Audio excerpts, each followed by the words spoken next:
Hello everyone, today I'm just going to deliver a few short updates on Zuma, the Falcon Heavy, and my channel in general. Now, first of all, my channel had recently received a few false copyright strikes, and that led to a bit of panic and chaos, but it has now been resolved. I managed to get into contact with the person who issued these strikes and negotiate to have them removed. So far everything is fine again now. Although I was making a backup channel and now I basically have a second channel, and I am currently thinking about what exactly to do with that and maybe making a few more changes to my YouTube channel. For now it will go on as usual. The next livestream will, I have to correct, be tomorrow. A spacewalk from the International Space Station, and then on 25th an Ariane 5 launch. Now let's talk about Zuma. Now Zuma has recently been the subject of a lot of discussion and a lot of speculation.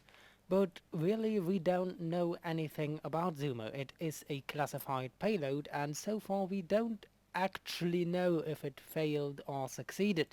There hasn't been any real official statement. It has been suspected that it failed because usually, even with a secret payload, the government agency in responsibility or the manufacturer of the satellite usually issues a sort of press statement after a launch to state that the launch has been a success without saying anything more, since the payload is secret. But even for a secret payload, they usually say if it succeeded or not.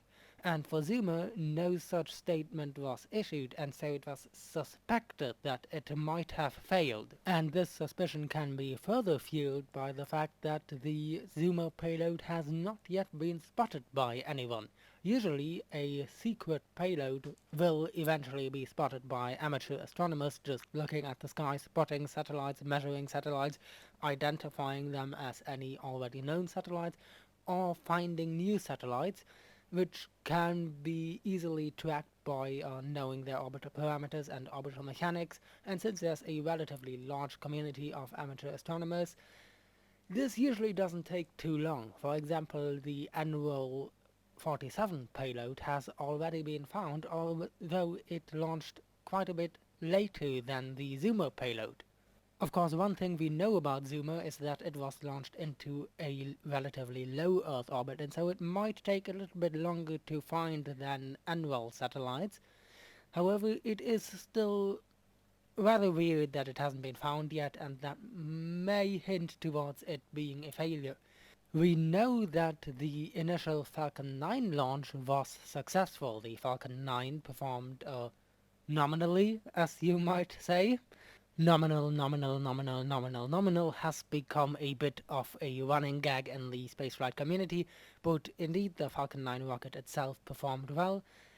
It seems that the second stage of the Falcon 9 rocket re-entered the atmosphere and burned up. This is standard procedure. Usually the upper stage of such rockets are re-entered into the atmosphere to prevent further space debris or unnecessary space trash. And amateur astronomers do think that they have spotted the Falcon 9 second stage as it re-entered the atmosphere, or rather as it was on a trajectory towards re-entering the atmosphere. And so we know that if the Zuma payload failed to detach from that second stage, it then would have burned up with the second stage. But it may have detached and then lost contact with the ground. It may have lost power later on. It may have failed to do proper orbital maneuvers. It may have thrusters on board itself and may have made a navigational mistake. We don't really know anything, and that's really all we know for sure for now. We can, of course, make a few reasonable assumptions, like it being a normal-ish satellite for probably Earth observation or something, and that it may simply have had a minor electronic failure and failed to detach from the second stage or something like that. Of course, you can go into wild speculation, which is a little bit fun, and so we will do this right now, but with a disclaimer, this is possible but rather unlikely wild speculation. We don't really know much about the Zuma payload, and it does seem weird. We don't know much about its general anatomy, so to say. We don't know if it is a usual satellite, and it might be a completely different type of payload. There are some hints towards this. We know that the Falcon 9 rocket, or the SpaceX company, during the preparation of this launch had a few minor issues that it didn't really have with any other payloads, and so you could go into wild speculations like Zuma actually being some sort of re-entry test vehicle, but that does seem rather unlikely given the circumstances under which it was issued. Now, there are a few things to look out for if you want to know more about Zuma. Of course, if we learn more, or if there are any more grounds for speculation, I will update you on that. We may eventually get notice of some amateur astronomers spotting it. We may eventually get some sort of press release from Northrop Grumman or SpaceX or any government agency involved. And of course, if it was a failure, Northrop Grumman may at some point get a contract, and SpaceX may at some point get a contract for a sort of replacement satellite, and that would show up in their launch manifest. For now, we know that Zuma was probably a somewhat mid-sized payload, around the mass of a Dragon capsule probably. It was delivered to low Earth orbit, so a similar destination as the Dragon capsule, and we know that the Falcon 9 first stage landed back at the pad, which means that after delivering Zuma to orbit, there was enough fuel left to bring the Falcon 9 first stage back to the landing zone, rather than landing it on a drone ship or going for an expendable launch, so it can't be much heavier than a Dragon capsule, although it is probably a bit lighter, as it probably went to a slightly higher orbit. The ISS is in a somewhat unusually low Earth orbit, and so we can conclude that Zuma was probably a little bit lighter than a Dragon capsule, although it might of course even be a lot lighter, and the Falcon 9 simply may not have been used to its full capacity, so we don't really know, but it's most likely around that order of magnitude. We know that it launched to quite a bit of inclination, not really extreme. It's not in a polar orbit, it's not in a extremely inclined orbit like some Earth observation satellites, but its inclination is at least so large that you can almost certainly say that that inclination and that very specific orbit is essential to its function. It probably either observes or communicates with some sort of target or ground station that is above or below 50 degrees northern or southern. We know that Zuma has been built by Northrop Grumman and launched by SpaceX, obviously, but we don't know what government agency actually issued it, which is somewhat weird, as for example for the NROL satellites we know that they were issued by the NOO, and we know a rough kind of function they serve, although the details are secret. For Zuma, the entire process is secret, including even who actually issued it or what its function is. As for Falcon Heavy updates, there has been quite a bit of activity around Launchpad 39B lately. The Falcon Heavy has been raised vertical and lowered and raised again a few times. There have been quite a few tests. There have been first fueling tests, though the Falcon Heavy has been fueled for once. But we are still waiting for a full Falcon Heavy hold down firing test. The individual cores have been tested each individually, and I have covered that before. That was quite a while ago. They were actually mostly reused cores from earlier missions, and they will be landed and probably not reused again, but they could potentially be reused.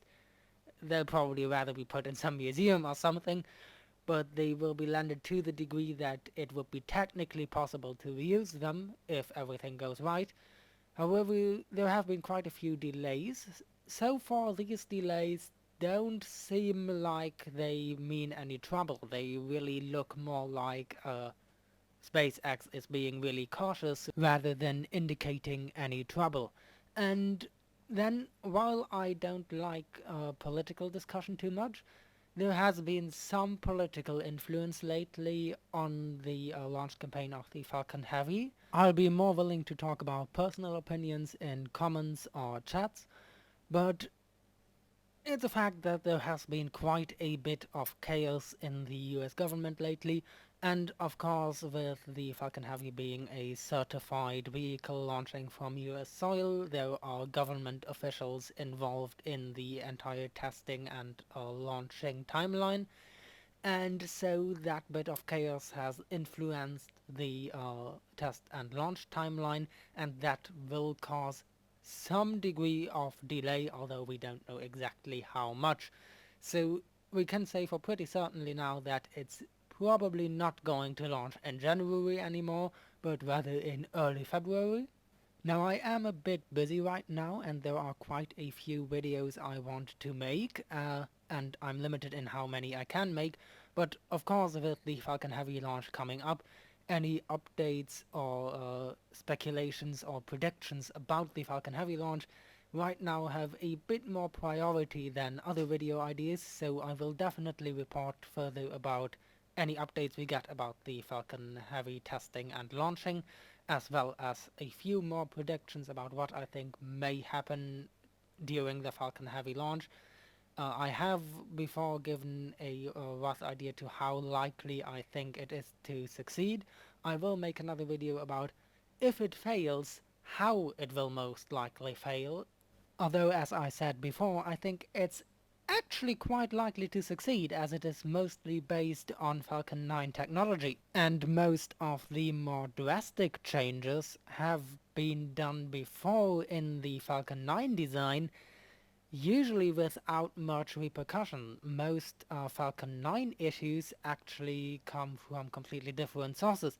But that should be it for today. I'd rather make a separate, much more detailed video about my analysis on the Falcon Heavy design and how it might fail and how likely it is to succeed, rather than just quickly adding it to this video. So with this, I'd rather end this update. I'm back. We don't know much about Zuma, and the Falcon Heavy launch is coming up, although somewhat delayed. And I'm still going to make a few videos about the Falcon Heavy before it launches. After the copyright chaos and a few other things I have to do, I am right now just realigning with my schedule of how I usually produced and made videos. But these videos are definitely coming as I find the opportunity and practice to analyze the Falcon Heavy system and then see what happens quite fascinating. With that, although I am quite busy and it might end up at the end of the queue and take a little while to actually happen, I am still always open for any requests or suggestions for topics or questions about spaceflight or physics. And as always, thanks for watching.